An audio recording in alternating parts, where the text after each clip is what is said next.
ফজিলতপূর্ণ সময় মুহূর্তে আমাদেরকে মসজিদে আসার বসার কিছু কথা শোনার তৌফিক দিয়েছেন সেই মহান রব্বুল ইজ্জত আল জালালের দরবারে একবার কালিমাতুশ শুকর আদায় করে বলি আলহামদুলিল্লাহ। শান্তির ধারা অবতীর্ণ হোক মানবতার মুক্তির দূত মুহাম্মদ সাল্লাল্লাহু আলাইহি ওয়াসাল্লাম এবং তার আহলি বাইতের প্রতি। সকলে বলি আল্লাহুম্মা সাল্লি আলাইহি আল্লাহুম্মা বারিক আলাইহি। রাসূল সাল্লাল্লাহু আলাইহি ওয়াসাল্লাম বলেছেন, আকসিরু আলাইয়া মিনাস সালাত ইয়াউমিল জুমআহ। হে দুনিয়ার মানুষ, তোমরা আমার উপরে দরুদ পাঠ করো যখন জুমার দিন চলে আসে। ফাইন্না সালাতাকুম মা'রুদাতুন আলাই, কারণ তোমরা আমার উপরে যেই যেই দরুদগুলো পাঠ করো এই দরুদগুলোকে প্রতিনিয়ত আমার কাছে পেশ করা হয়। সুবহানাল্লাহ।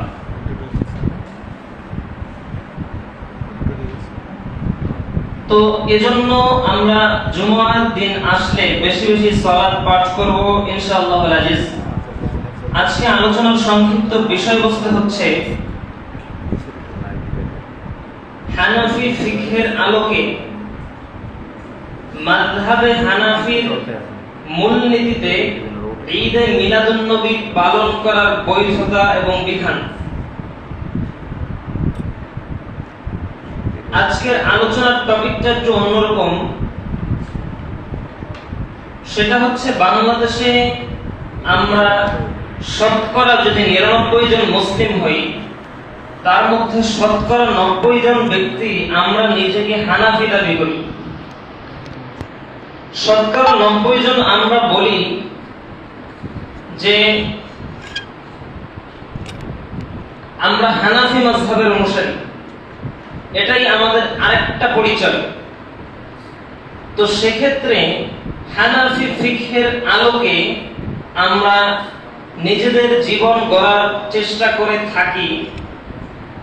সেই সুবাদে আজকে আমাদের আলোচনার বিষয়বস্তু হচ্ছে যে আমাদের সমাজে যে ঈদে মিলাদুন নবী নামক একটি আমল আমরা যুগ যুগ ধরে পালন করে আসছি, এটার সংক্ষিপ্ত ইতিহাস এবং হানাফি মাযহাবের মতে, হানাফি মাযহাবের ইমামদের মতে এগুলোর বৈধতা, প্লাস হানাফি মাযহাবের যে ইজমাকৃত মূলনীতি, আজকে আলোচনা একটু খটকা হবে সেজন্য বোঝার চেষ্টা করবেন।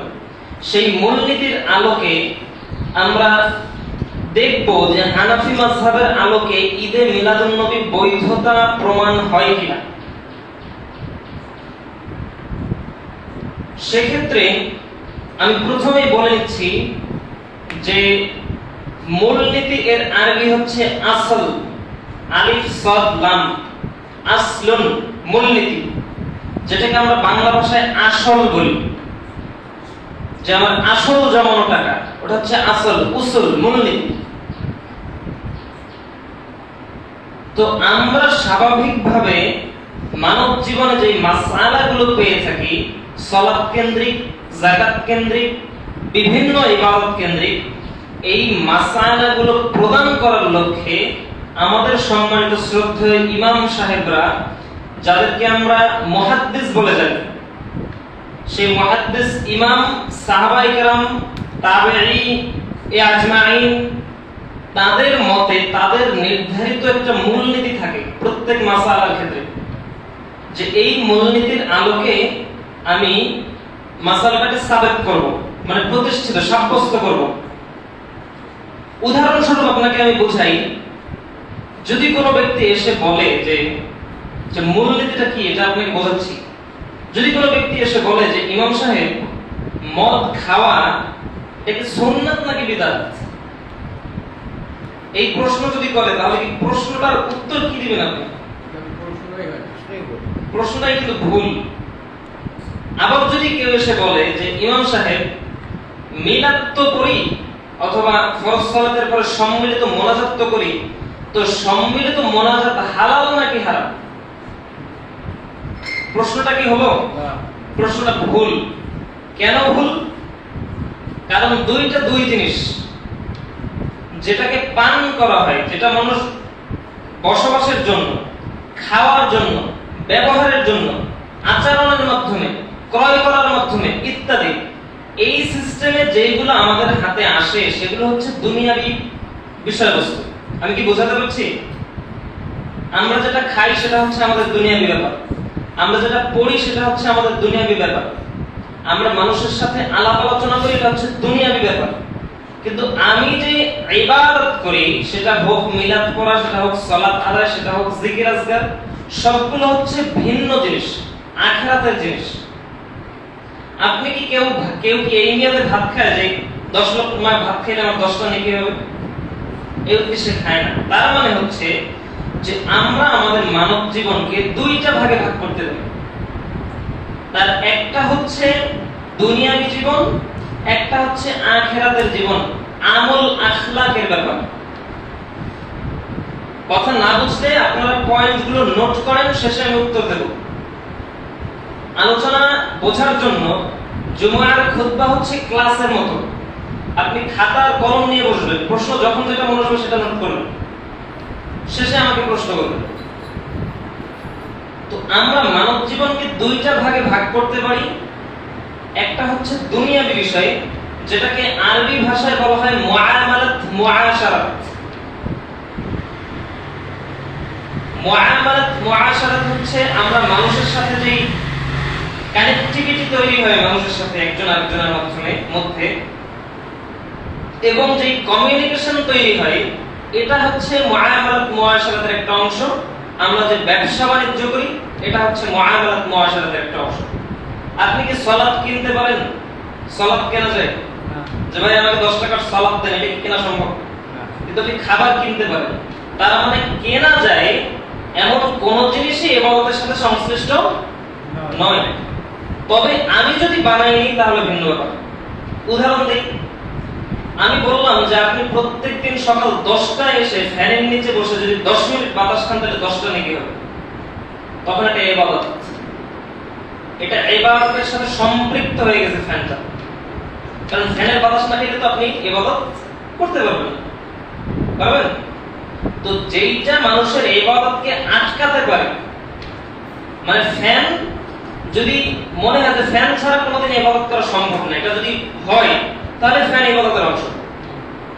আর যদি মনে হয় যে না ফ্যান ছাড়াও সালাত আদায় করা যায়, তার মানে ওটা ইবাদতের অংশ নয়, ওটা হচ্ছে দুনিয়াবী বিষয়।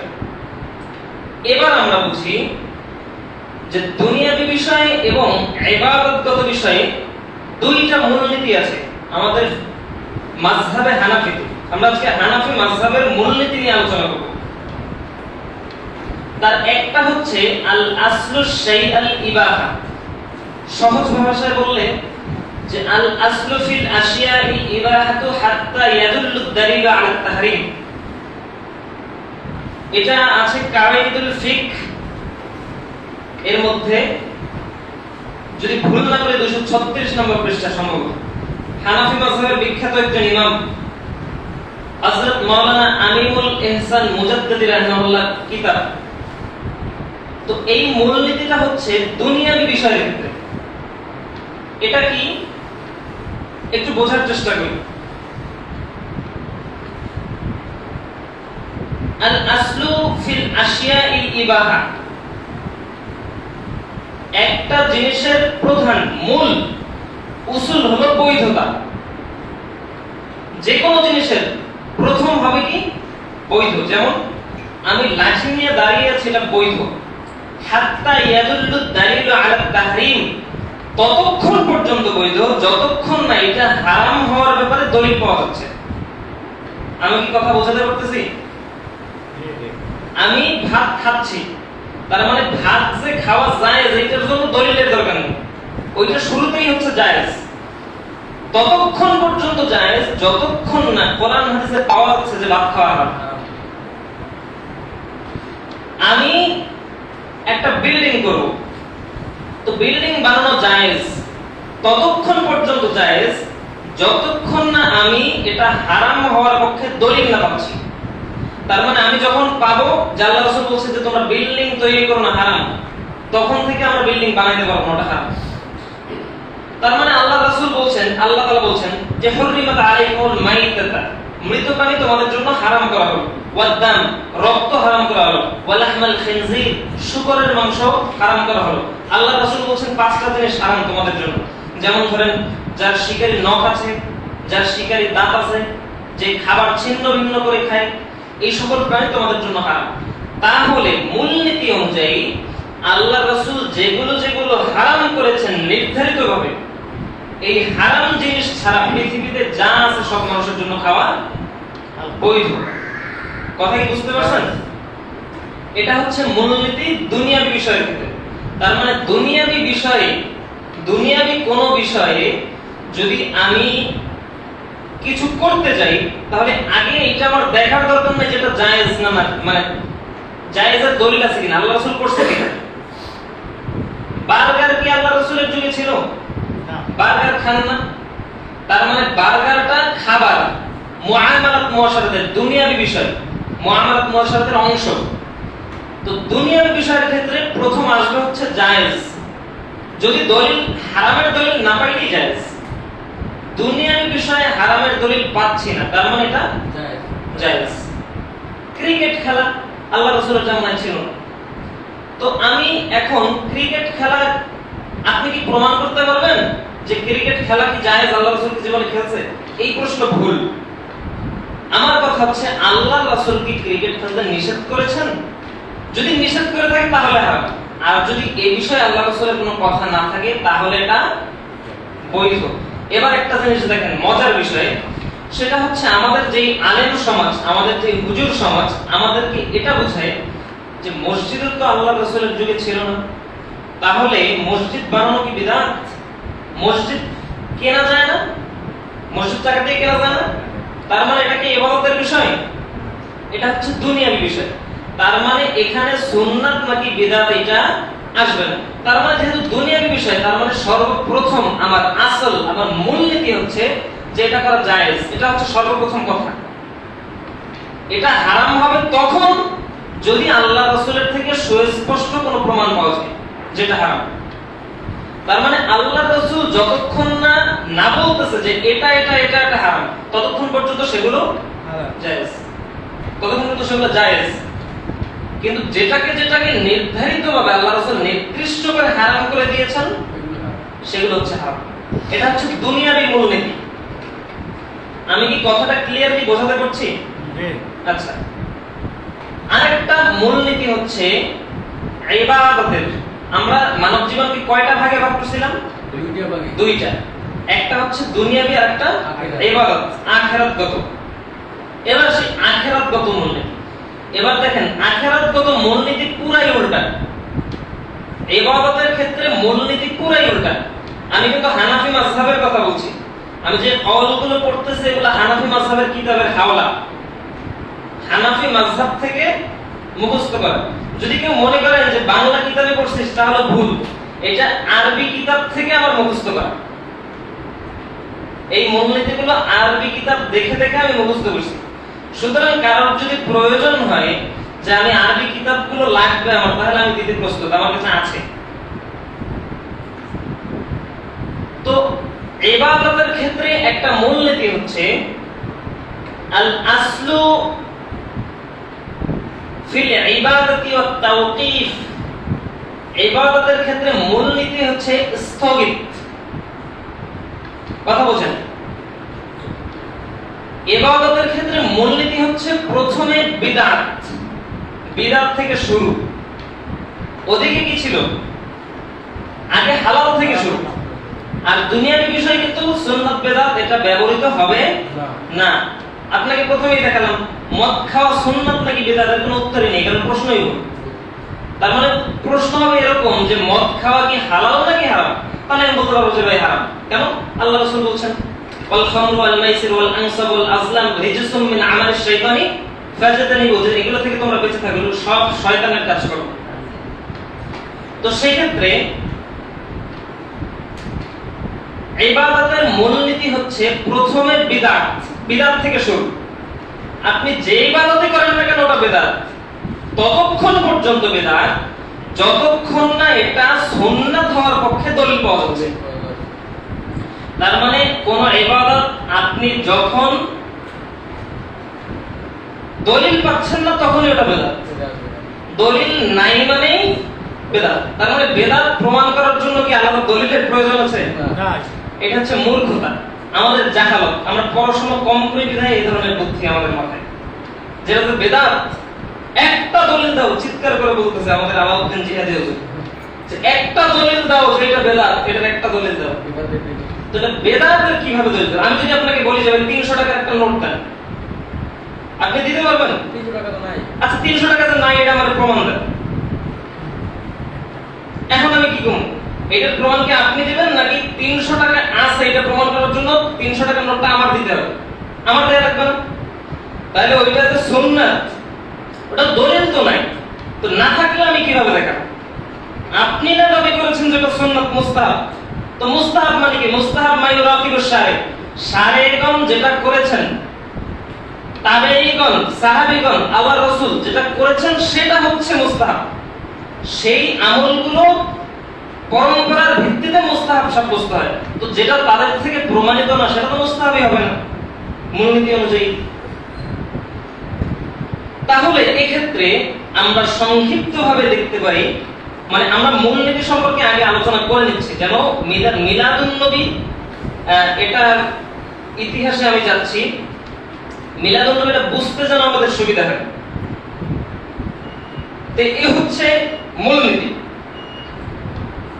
আবুল হাসান আল মাওয়ারদি রাহিমাহুল্লাহ হানাফি মাযহাবের বিখ্যাত একজন ইমাম, ওনার একটা কিতাব আছে আ'লামুন নুবুওয়া নামে। ওই কিতাবের 31 নম্বর পৃষ্ঠায় তিনি একটা মূলনীতি নিয়ে আসছেন। এটা আমি পরে বলি, তার আগে বলি যে মিলাদুন নবী, আচ্ছা আমরা কি ইবাদত এবং দুনিয়াবি বিষয়ে দুইটা মূলনীতি কি বুঝতে পারছি ঠিকমতো? জি। আচ্ছা, এবার আসি মিলাদুন নবীর বিষয়ে। মিলাদুন নবী, মিলাদুন নবীর পক্ষে যেই আলেমরা কয়েক যুগ আগে, যেমন 700-800 হিজরিতে যারা কিতাব লিখেছেন, যাদের পক্ষে যারা, তাদের কিতাবের একজন হচ্ছে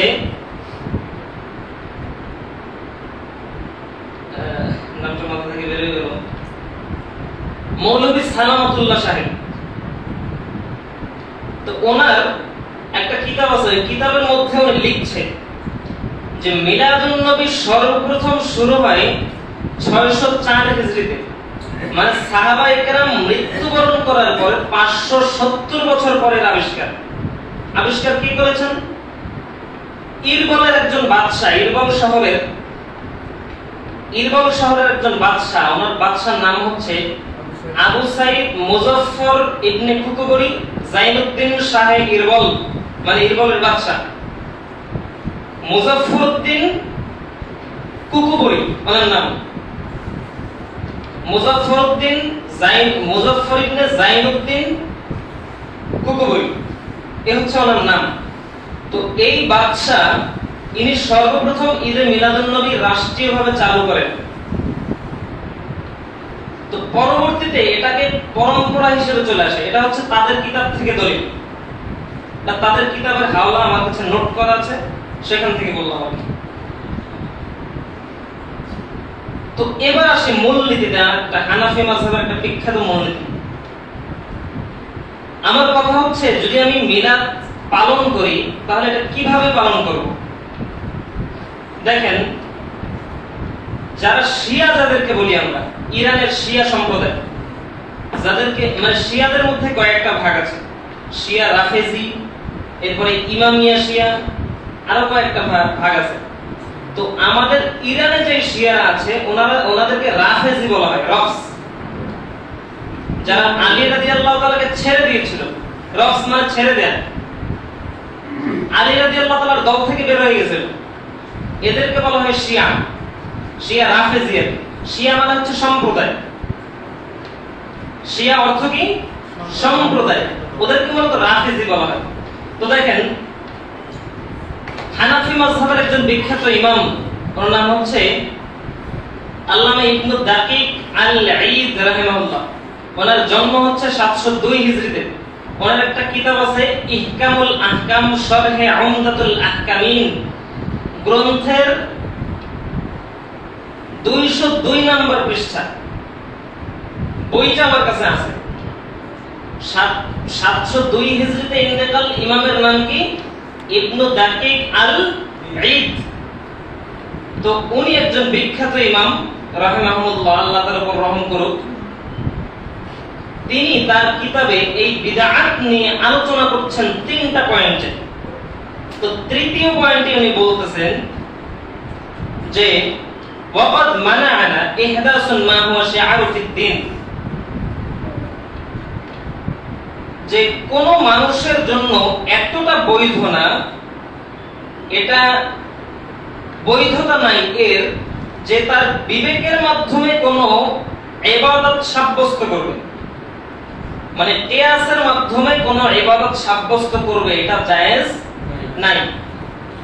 এরপর উনি বলছেন, উদাহরণ দিচ্ছেন, ওয়া মিসালুহু, উদাহরণ স্বরূপ, ইহদাসাহু রাওয়াফিজ, রাফিজিরা বানিয়ে নিয়েছিল ঈদুল গাদির, সাম্মাহু ঈদুল গাদির। রাফিজিরা একটা ঈদ বানাইছিল, 3 নম্বর ঈদ, ঈদুল সালিসিন সাম্মাহু ঈদুল গাদির, যার নাম দিয়েছিল ঈদুল গাদির, যেটাকে গাদিরে খুম নামে পরিচিত। শুনছেন নাম? গাদিরে খুম নামে একটা ঈদ পালন করে এখনো শিয়া রাফিজিরা। তো এখানে ওরা বিভিন্ন কাজবাজ করে যদিও, তো এটাকে উনি বিদআত বলছেন। দেখেন যে 3 নম্বর ঈদ পালন করে শিয়া রাফিজিরা, সেটা হচ্ছে, আচ্ছা তাহলে আমাদের ঈদ কয়টা পাওয়া গেল? 2টা না? 2টা না? ঈদ কিন্তু 2টা, কিন্তু 702 হিজরিতে আমি বললাম যে 600 হিজরির পরে মূলত ঈদে মিলাদুন নবীর আবিষ্কার, এটা আমরা কিতাব থেকে জানলাম।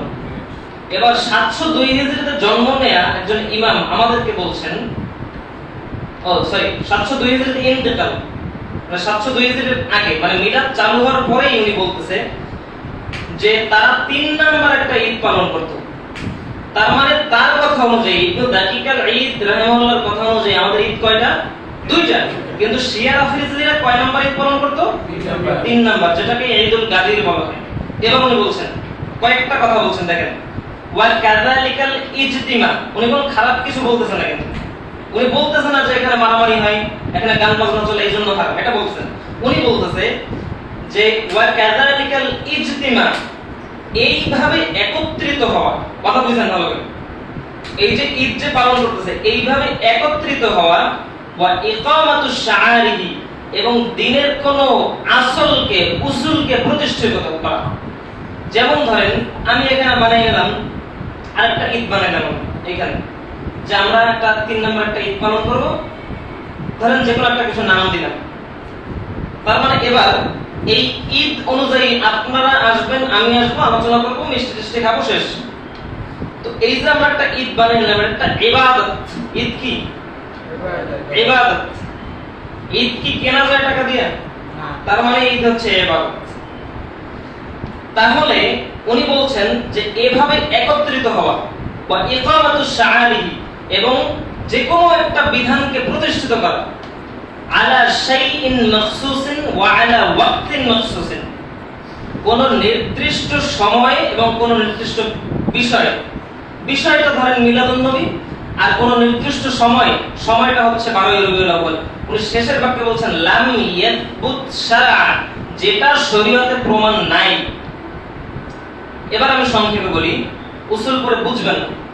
সেটা হচ্ছে যে ইসলামী শরীয়তে আমি একটা আমল করতেছি, সেটা হচ্ছে সবাইকে একত্রিতভাবে নিয়ে কোরআন পাঠ করতেছি, একটু দরুদ শরীফ পড়তেছি, মানে মার্চ মাস, ধরেন মার্চ মাস আসলে মার্চ মাসের 30 তারিখে আমি একটা নির্ধারিত সময় করলাম, আলা শাইইন মাখসুস আলা ওয়াক্তিন মাখসুস, আমি একটা নির্দিষ্ট সময় নিলাম যে মার্চের 30 তারিখ, ওয়া আলা ওয়াক্তিন ওয়া আলা শাইইন মাখসুস, যে কোনো নির্দিষ্ট একটা বিষয়, ওই দিন আমি একটা বৈঠক করব। নির্দিষ্ট বিষয় পাওয়া গেল, নির্দিষ্ট সময় পাওয়া গেল, লাম ইয়াসবুত শারআ, কিন্তু আমার এই ইবাদতের পদ্ধতিটা ইসলামী শরীয়ত সমর্থিত নয়, মানে ইসলামী শরীয়তে নাই, প্রমাণ নাই। আমি যেটা করতেছি এটা ইসলামী শরীয়তে প্রমাণ নাই, কিন্তু আমি কিন্তু করতেছি। একটা নির্দিষ্ট একটা সময় বানিয়ে নিলাম, এবং নির্দিষ্ট একটা ইবাদত বানিয়ে নেবেন। ধরেন সবাই মিলে আমরা 2 রাকাত নামাজ পড়ব, তবে তো ইবাদত ইসলামে কোথাও নাই যে মার্চ মাসের 30 তারিখে আসা 2 রাকাত নামাজ পড়লে এত নেকি আছে? তার মানে আমি যদি এভাবে কোন ইবাদত তৈরি করি, তাহলে ইবনে দাকিক আল-ঈদ রাহিমাহুল্লাহর মতে এই ইবাদতটাকে বিদআত বলা হয়। কথা ক্লিয়ার? যেহেতু ইসলামের শরীয়ত ওখানে কিন্তু খারাপ কিছু বলে না যে এখানে ওই হারাম আছে ওই হারাম আছে এইজন্য হারাম, এটা কিন্তু বলেন। উনি বলছেন যদি এভাবে একত্রিত হতে হয়, আর যদি কোন নির্দিষ্ট তারিখ কোন নির্দিষ্ট সময় বা রবিউল আউয়াল আসলে এবং নির্দিষ্ট কোন বিষয়ের উপর যদি কেউ আমল করে আর সেটা যদি শরীয়ত দ্বারা প্রমাণিত না হয়, তাহলে এটা কি? বিদআত। এটা হচ্ছে আমাদের হানাফি ফিকহের ফতোয়া। এবার বলুন যে হুজুর একজনের মত দ্বিমত থাকতেই পারে, 2 জনের মূলনীতি আমি বললাম, আর একজনের মূলনীতি শুনেন। ইনি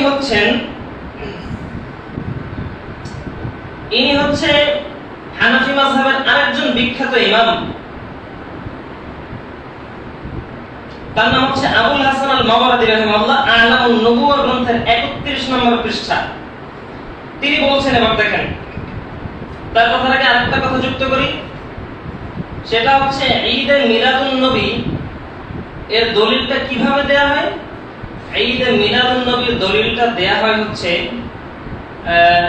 কিয়াসের মাধ্যমে। সহজ বিষয়, আমরা যেভাবে ঈদে মিলাদুন নবী পালন করি, বিভিন্ন মসজিদে ওয়াজ মাহফিল করি, এই উপলক্ষটাই সমস্যা মূলত।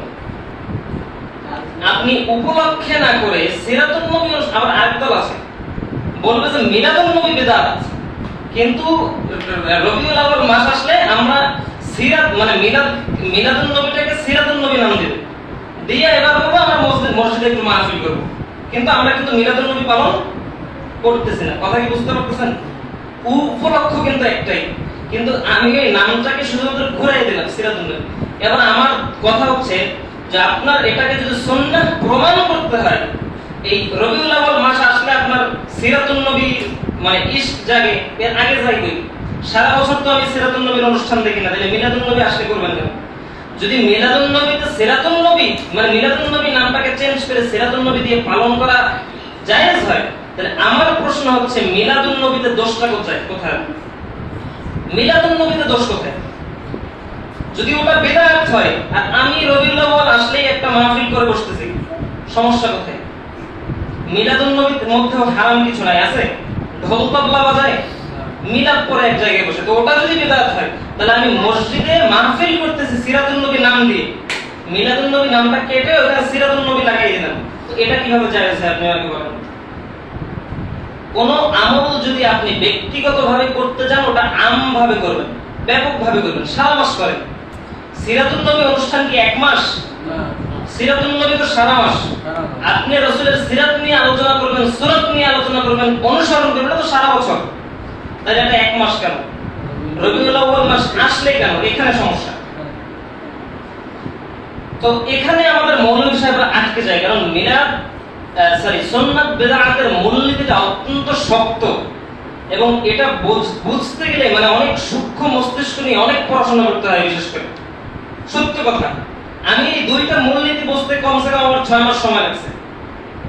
এই 2টা মূলনীতি আমার ক্লিয়ারলি বুঝতে অনেক প্রশ্ন চলে আসে, এইটাই তাহলে এটা কিভাবে, এটা কিভাবে, এটা কিভাবে, এই প্রশ্নগুলোর উত্তর পাইতে হয়। তো ওগুলোর উত্তর যখন পেয়ে যাব তখন আপনার কাছে ক্লিয়ার। তো আবুল হাসান আল-মাওয়ারদি রাহিমাহুল্লাহ বলছেন, তিনি ইবাদত কোন আমলকে ইবাদত হিসেবে সাব্যস্ত করার জন্য, মানে আপনি একটা ইবাদত করবেন, এবার ওই ইবাদতটা আল্লাহ তাআলা নাযিল করবে, এরপর আপনি করবেন, তার আগে আপনি করতে পারবেন না। এবার আল্লাহ তাআলা নাযিল প্রক্রিয়াটা দেখাচ্ছে, উনি দেখেন, উনি বলতেছে আলামুন নুবুওয়া 31 নম্বর পৃষ্ঠা, উনি বলতেছে যে মাহমুলুন আলা তাওকিফ মিনাল্লাহি ইলাল মালাইকা, কোন ইবাদত যদি উনি বলছেন যে মা দালিলুহু তাওয়াক্কুফুল্লাযী লা মাদখালা ফীহি বিদায়াতুল উকুল, ইনিও এক কথা বলছেন যে কোন জিনিস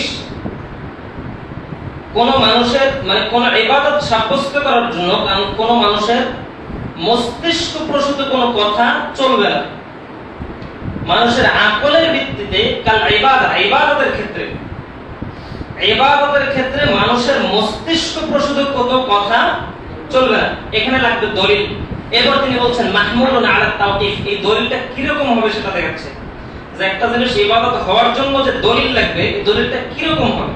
উনি বলছেন মাহমুলুন আলা তাওকিফ মিনাল্লাহি ইলাল মালায়েকা, এই নির্দেশটা প্রথমে আল্লাহ তাআলা তার ফেরেশতাদের উপরে দিবেন, বলবে যে জিবরাইল 5 ওয়াক্ত সালাত হচ্ছে ফরজ, কথা বাবা, প্রত্যেক রমজানের 30টা সিয়াম হচ্ছে ফরজ। এটা প্রথমে আল্লাহ কাকে বলবে? জিবরাইলকে বলবে। এরপরে জিবরাইল বিভিন্ন ফেরেশতার কাছে আলোচনা করবে, হাদিসের ভাষ্য। জিবরাইল বিভিন্ন ফেরেশতার কাছে এটা নিয়ে আলোচনা করবে, এরপরে তাদের মধ্যে একজন ফেরেশতা আল্লাহর রাসূলের কাছে আসবে। ওয়া মিনাল মালাইকাতি ইলা রাসূল, আল্লাহ প্রথম নির্দেশ দিবে ফেরেশতাদেরকে, এবার ফেরেশতারা ওই ওহীটা নিয়ে কার কাছে আসবে? মুহাম্মদ সাল্লাল্লাহু আলাইহি ওয়াসাল্লামের কাছে, নবীর কাছে। আসার পরে বলবে যে মুহাম্মদ সাল্লাল্লাহু আলাইহি ওয়াসাল্লাম আল্লাহ এভাবে একটা আমল আপনাকে করতে বলেছেন। ওয়া মিনার রাসূলি ইলান নাস, এরপরে রাসূল আমাদের কাছে এসে বলবে যে হে আমার উম্মত, এই আমলটা হচ্ছে তোমাদের জন্য ভালো, সুতরাং এটা করো, এটা তোমাদের জন্য ফরজ, সুন্নাত, মুস্তাহাব, যেটা বলো এটা হচ্ছে ভালো কাজ। এজন্য আপনি কোরআন যখন ঘাটবেন তখন দেখবেন আল্লাহ বলছেন যে লিয়াবলুয়াকুম আইয়ুকুম আহসানু আমালা, তিনি বলেন নাই যে আকসারু আমালা, আমি দেখব তোমাদের মধ্যে কে বেশি ভালো কাজ করে। এই কথা আল্লাহ তাআলা বলেন নাই, আল্লাহ বলছেন বেশি আমল করে, এইটা কথা আল্লাহ বলেন। কোরআনের সমগ্র কোরআন খুলে দেখেন, আকসারু আমালা, যে আমি আল্লাহ তোমাদেরকে সৃষ্টি করেছি এই উদ্দেশ্যে যে তোমরা বেশি কি আমল করো এটা আমি দেখব।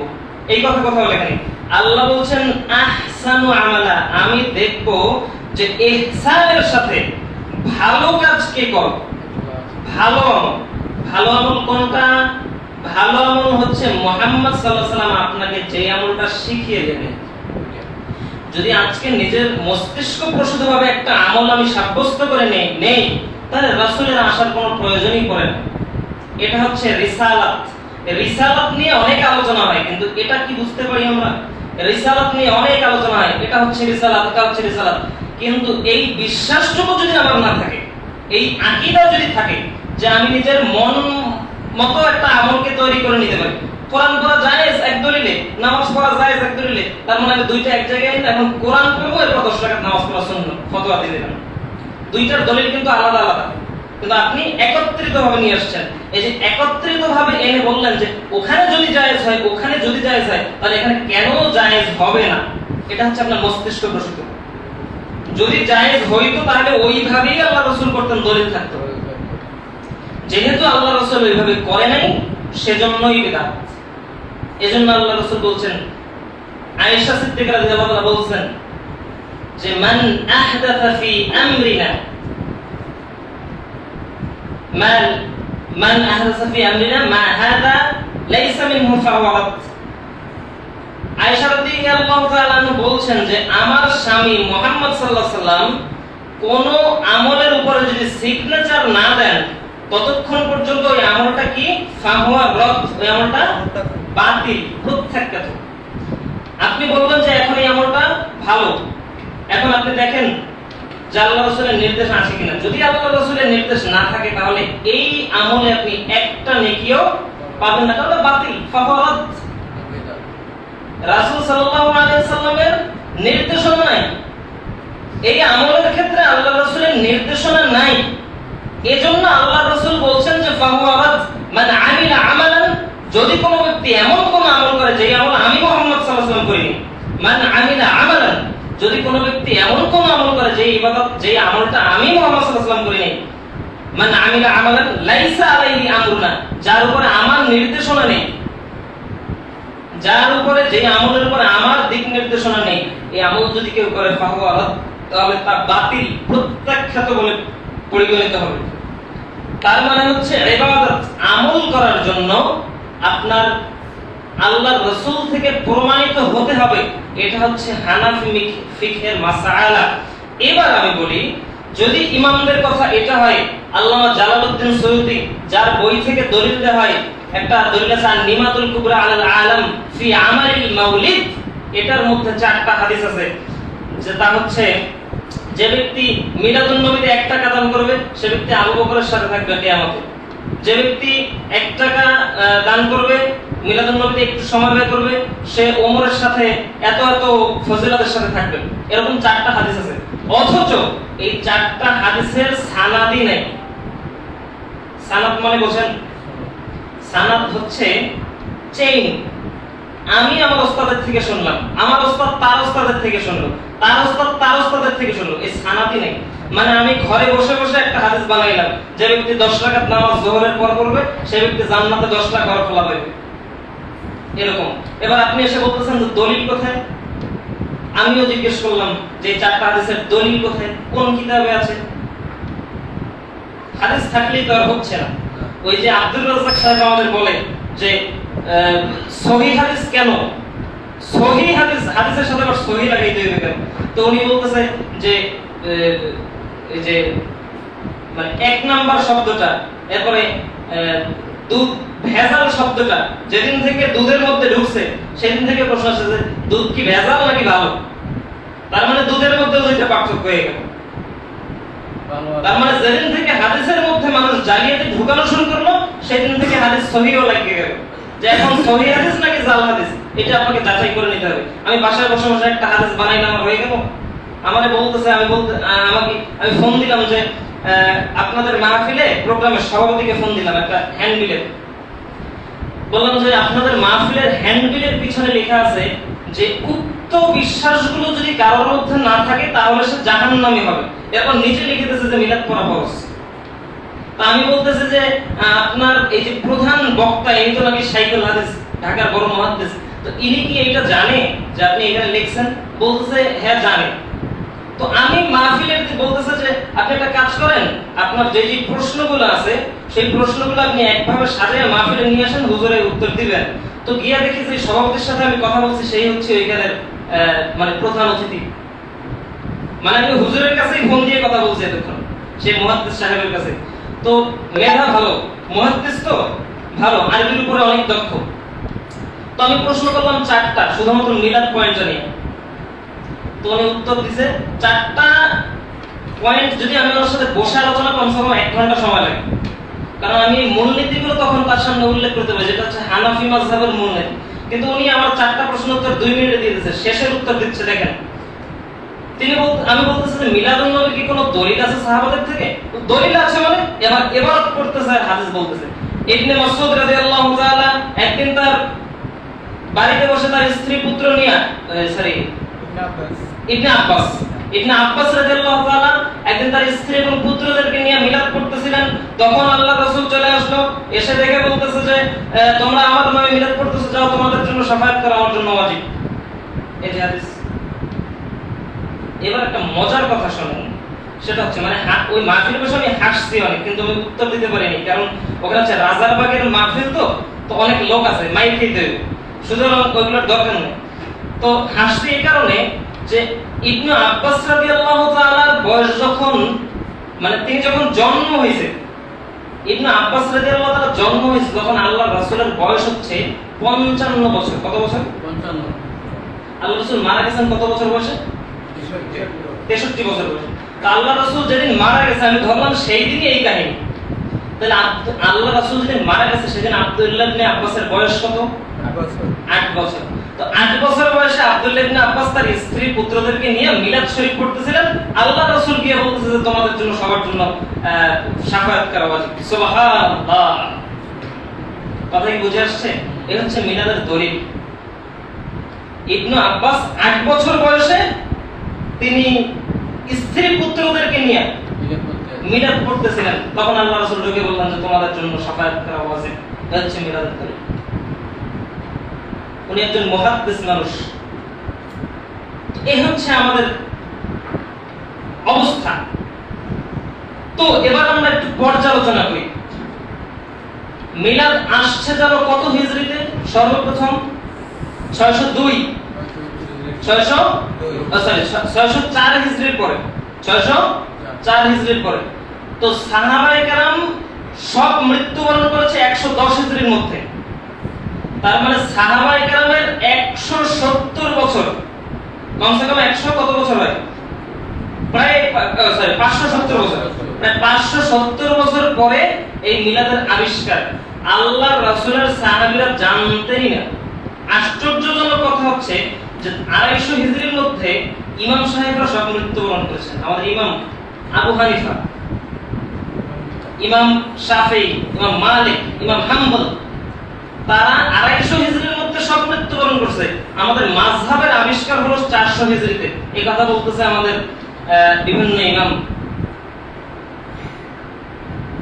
ইমামের থেকে আমরা যখন তাদের কিতাবগুলো অধ্যয়ন করি তখন আমরা দেখি যে 400 হিজরির আগে কোন মাযহাবের পক্ষপাতিত্ব কেউ করেছেন অথবা কোন মাযহাব ছিল এইটা জানতেনই না। তার মানে ইমাম সাহেবদের 150 বছর পরে মাযহাবের আবিষ্কার। কথা কি বোঝাতে পারছি? আর তারও কমসে কম 200 বছর পরে মিলাদের আবিষ্কার। এবার আমি আপনাকে বলি যে আল্লাহ রাসূল বলছেন খায়রুল কুরুনি কারনি, আমার যুগই হচ্ছে শ্রেষ্ঠ, সুম্মাল্লাযিনা ইয়ালুনহুম, তারপরের যুগ, সুম্মাল্লাযিনা ইয়ালুনহুম, অতঃপর তারপরের যুগ, সুম্মাল্লাযিনা ইয়ালুনহুম, অতঃপর তারপরের যুগ। তার মানে আমার যুগ শ্রেষ্ঠ, এরপরে সাহাবাদের যুগ শ্রেষ্ঠ, তাবেঈদের যুগ শ্রেষ্ঠ। এবার তিনবার নিয়ে মতনৈক্য আছে, ধরলাম তাবেঈ পর্যন্ত। তো তাবেঈ পর্যন্ত আপনার দলিল আল্লাহর রাসূল যা বলেছেন তা হাদিস, সাহাবায়ে কেরাম যা বলেছেন তা হাদিস, তাবেঈরা যা বলেছেন তা হাদিস।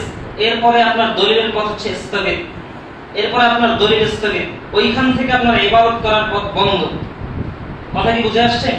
আর আসলু ফিল ইবাদতি আত-তাওকীফ, ইবাদতের মূলনীতি বলছিলাম যে এর মূলনীতি হচ্ছে প্রথমে স্থগিত, প্রথমে বিদআত। এবার এখান থেকে যেদিন থেকে তাবেঈরা সবাই মৃত্যুবরণ করেছেন সেদিন থেকে শুরু হচ্ছে স্থগিত মাসালা। এবার আপনি যেই ইবাদত করবেন সেই ইবাদতকে যদি এই 300 হিজরির মধ্যে, এই 300 হিজরির মধ্যে তাবেঈরা সবাই মৃত্যুবরণ করেছে, তাহলে 300 হিজরির মধ্যে যদি আপনি এইগুলা না পান তাহলে সেটা বিদআত বলে গণ্য হবে। আর যদি আপনার এই আমলটা তারপরে চলে আসে তাহলে স্বাভাবিকভাবে হানাফি মাযহাবের মূলনীতিতে এটা প্রথমে হচ্ছে বিদআত। আপনার কাছে এই প্রশ্ন করার সুযোগই নেই যে মিলাদ যে আসছে এটা কি কেন বিদআত, দলিল দাও, এটা বলার প্রশ্নই আসে না। আমি যে মূলনীতি আজকে বললাম এর উপরে হানাফি মাযহাব না খালি, হানাফি মাযহাব, শাফিঈ মাযহাব, মালিকি মাযহাব, হাম্বলি মাযহাব, 4 মাযহাবের সম্মিলিত ইজমা এই মূলনীতির উপর। 4 মাযহাবের সম্মিলিত ইজমা হচ্ছে এই মূলনীতির উপর। তার মানে তুমি যদি আজকে হানাফি বলে নিজেকে দাবি করো আর যদি মিলাদুন নবী পালন করো তাহলে তুমি হানাফি হিসেবে মিথ্যুক। হানাফি পরিচয় দিয়েন না, শেষ। হানাফি পরিচয় না দিয়ে এরপর বলেন, যদি হানাফি পরিচয় দেন তাহলে আপনি বলেন যে আবু হানিফা করেছেন, আপনি বলেন শাফিঈ করেছেন, আপনি বলেন হাম্বলি করেছেন, আপনি বলেন ইমাম মালিক করেছেন। যদি করে থাকেন তাহলে দলিল কোথায়? তারা যদি মিলাদুন নবী পালন করে থাকে তাহলে দলিল কোথায়? যদি দলিল না থাকে তাহলে ততক্ষণ পর্যন্ত বিদআত। পৃথিবীর, আবার বলি শুরু থেকে আমি একবার কভার করে আসি, আলোচনা শেষ করে দেব ইনশাআল্লাহ। সেটা হচ্ছে যে দুনিয়াবি, আমরা মানব জীবনকে দুইটা বিষয়ে ভাগ করেছি, দুইটা ভাগে। একটা হচ্ছে দুনিয়ার বিষয়, একটা হচ্ছে ইবাদতগত বিষয়। তাহলে ইবাদতগত বিষয়ে মাসালা শুরু হয় কি দিয়ে? হালাল দিয়ে। দুনিয়ার বিষয়ে মাসালা শুরু হয় কি দিয়ে? হালাল দিয়ে। পৃথিবীর সব হালাল, পৃথিবীর সব মানুষের জন্য খাওয়া বৈধ, শুধুমাত্র সেইটা হারাম যেটা আল্লাহ রাসূল নির্ধারিত করে দিয়েছেন। প্রবাহিত রক্ত, যার হিংস্র নখ আছে, দাঁত আছে, শুকরের মাংস, এগুলো হারাম। এগুলো ছাড়া যা আছে সব হালাল। আমি কিন্তু এই কয়েকটা ছাড়া সব হালাল এটা বলতেছি না। মানে আল্লাহ রাসূল যেগুলো হারাম বলেছেন, আল্লাহ তাআলা যেগুলো হারাম বলেছেন শুধুমাত্র ওইগুলো বাদে পৃথিবীর সব হালাল। আর ইবাদতের বিষয়ে মাসালা হচ্ছে উল্টা, মূলনীতি। এটা হানাফি মাযহাবের মূলনীতি। সেটা হচ্ছে যে ইবাদত করার জন্য আপনার দলিল লাগবে। যে প্রথমে বিদআত থেকে শুরু মাসালা ইবাদতে। আপনি যে আমলটা করতেছেন ওটা বিদআত। এবার আমি বলবো যে আপনার এটা বিদআত, আপনি যখন আমাকে দলিল দেখাবেন তখন এটা সুন্নাত। কিন্তু যতক্ষণ না দলিল পাওয়া যাচ্ছে ততক্ষণ পর্যন্ত এই আমলটা বিদআত বলেই গণ্য হবে। তাতে আপনি গায়ের জোরে করেন অথবা না বুঝে করেন, সেটা আপনার ব্যর্থতা। তো আল্লাহ আমাদের সঠিক বিষয়গুলো বোঝার তৌফিক দান করুক। সকলে বলি আমিন।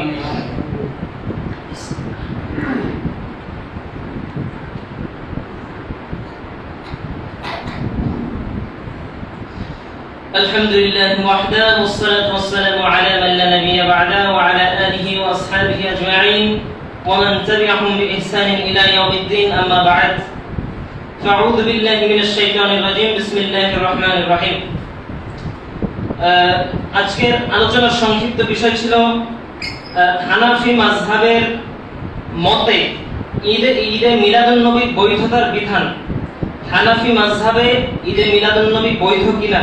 তো সেক্ষেত্রে যে কোনো নির্দিষ্ট বিষয় কোনো নির্দিষ্ট সময়ে যদি করা হয় আর সেই ক্ষেত্রে যদি ইবাদত ইসলামের কোনো দলিল না থাকে তাহলে তা বিদআত বলে গণ্য হবে। ওটা খারাপ। বিদআত কোনো খারাপ জিনিস না। এজন্য ইমাম শাফিঈ বলেছেন যে বিদআত থেকে বের হওয়াটা একজন বিদআতের জন্য অত্যন্ত কঠিন। কারণ বিদআত যে করে সে মনে করে যে আমি ভালো কাজ করতেছি, তার মানে ওর তাওবা করার সুযোগ নেই। কত ভয়ঙ্কর আমল দেখেন। আল্লাহ রাসূল করেনি এজন্য বিদআত। আল্লাহ রাসূল যদি করতেন তাহলে সুন্নাত হতো। ইবাদত ইসলাম একটা সুনির্দিষ্ট শৃঙ্খলা, ইসলামের একটা সুনির্দিষ্ট সীমারেখা আছে। ওই সীমারেখার বাইরে আপনি যেতে পারবেন না। নিজের ইচ্ছা মতো আপনি ব্রেনটাকে চালাতে পারবেন না ইবাদতের ক্ষেত্রে, ইসলামের ক্ষেত্রে। এজন্য আলী ইবনে আবি তালিব রাদিয়াল্লাহু তাআলা আনহু বলেন যে লাউ কানা আদ-দীন বিল রাই লাকানা বাতিনুল কদমাইনি আহাক্কু বিল মাসহি মিন যাহিরিহিমা। শুনে রাখো পৃথিবীর মানুষ, যদি ইসলামটা মানুষের বিবেক বুদ্ধি দিয়ে চলতো, যদি ইসলামটা মানুষের বিবেক কিয়াসের ভিত্তিতে চলতো, ইবাদতের ক্ষেত্রে কিয়াস দলিল নেই। এটা আগে জেনে রাখেন। পৃথিবীতে আমাদের দলিল হচ্ছে চারটা, এটা সত্য। দুনিয়াবি বিষয়ের ক্ষেত্রে আমাদের দলিল চারটা, কোরআন, সুন্নাহ, ইজমা এবং কিয়াস। এই চারটা হচ্ছে পৃথিবী দুনিয়াবি বিষয়। কিন্তু ইবাদতের ক্ষেত্রে আমাদের দলিল হচ্ছে তিনটা। একটা হচ্ছে কোরআন, সুন্নাহ, তিন নম্বরটা হচ্ছে ইজমায়ে উম্মত। যদি সমগ্র বিশ্বের আল্লাহ রাসূল বলেছেন যে মাজমাউ উম্মতি আলা দালালা, যে আমার উম্মতের মুহাদ্দিসরা, আমার উম্মতের যারা সৎ ব্যক্তিবর্গরা, তারা অধিকাংশ ভ্রান্তির উপরে কোনোদিন পতিত হবে না। সেক্ষেত্রে এটা হচ্ছে ইজমার দলিল। যে ইজমা মূলত এটা একজন মানুষের জন্য বাধ্যতামূলক, এটা হাদিস হুকুম। ইজমা মানা একটা লোকের উপরে ওয়াজিব, সুতরাং আপনি বাধ্যতামূলক মানতে বাধ্য। কিন্তু ইবাদতের ক্ষেত্রে কোন ইমামও যদি কিয়াস করে কিছু বলে তাহলে সেটা গ্রহণযোগ্য নয়। তার মানে ইবাদতের ক্ষেত্রে আমাদের দলিল হচ্ছে তিনটা, কোরআন, সুন্নাহ এবং ইজমা। কিয়াস আমাদের দলিল না। এজন্য তিনি বলছেন আলী ইবনে আবি তালিব যে যদি ইসলামটা মানুষের বিবেক বুদ্ধির উপরে নিয়োজিত থাকতো তাহলে আল্লাহর রাসূল পায়ের উপরিভাগের থেকে নিচে মাসাই করতেন। হাঁটলে ময়লাগুলো তো কোথায় লাগে? পায়ের নিচে না। কিন্তু উনি বলছেন যে অথচ ওয়াকাদ মাসাহান নবী সাল্লাল্লাহু আলাইহি সাল্লাম যুহরা খুফাই, অথচ আমি আল্লাহ রাসূলকে দেখছেন তিনি পায়ের উপরে মাসাই করতেছেন। সালাতে ওযু করার সময় মাসাই করে কোথায়? পায়ের উপরে। হাত ভিজিয়ে পায়ের উপর থেকে এরকম ঘষা দেন শেষ মাসে। তার মানে ময়লা লাগতেছে পিছনে, নিচে। আমি নিজের বিবেকে বুঝতেছি যে ময়লা লাগছে নিচে, তো আমি নিচে না ঘুমো, নিচে না মাসাই করবো, কিন্তু আল্লাহ রাসূল যে উপরে করলেন। সুতরাং ইসলাম কোন বিবেক বুদ্ধির উপরে ডিপেন্ড করে না। ইসলাম ডিপেন্ড করে হচ্ছে দলিলের উপরে।